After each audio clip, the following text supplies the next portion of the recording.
I was given access to a preview build of Rebel Galaxy, which I was playing for about 4 hours, shuttling myself around the solar system. It was absolutely brimming with content, things to do, explore, and see at your own pace. The beginning of the game is somewhat cliched and trite, but it became trivial after the first 10 minutes to satisfy a casual and enjoyable gameplay experience that takes place in space. Double Damage Games is developing and self-publishing Rebel Galaxy. This development house is new, but the people behind it are not. There's a serious gaming pedigree among both the founding members Travis Baldry and Eric Schaefer. Both were once with Runic Games, who made Torchlight and Torchlight 2. And Eric Schaefer is a co-creator of the original Diablo. The noticeable difference of what Rebel Galaxy has to offer comes when you first get into combat.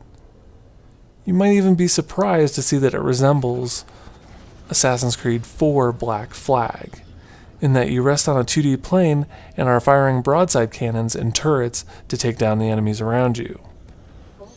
The one problem that I had with this is that while you are stuck on this plane, the enemies are not restricted like you are, causing you to easily lose track of them even if you're locked on. This is problematic, but it's not too much of a hindrance.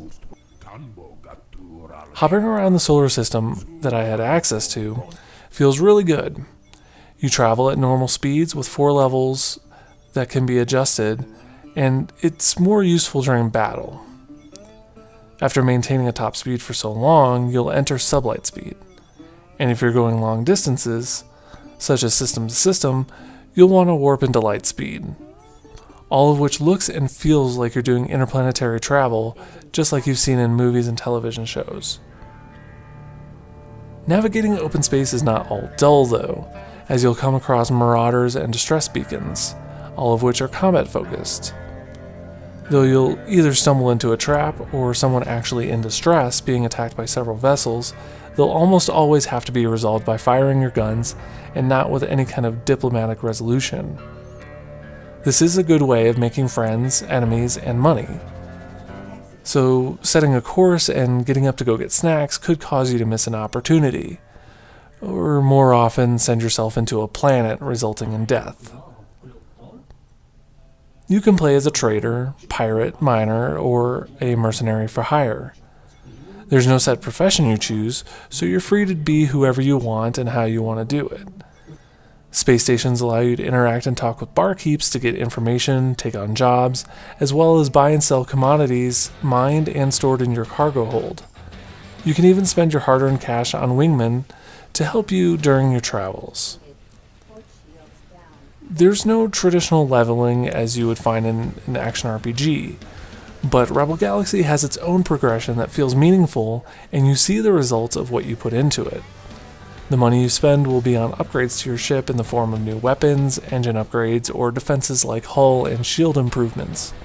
Hell, if you save up enough, you can even get a bigger ship than what you started out with. By now, you've probably heard the soundtrack that's comprised of acoustic guitars, electric guitars, and a soundtrack that evokes Firefly or a blues fest.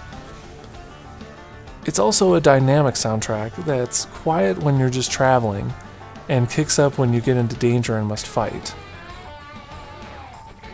At first, I figured this game would feel best with a keyboard and mouse. After all, it's on PC. But after seeing the developer's recommendation in the game setup to use a gamepad, I realized it became more comfortable to use in long stretches.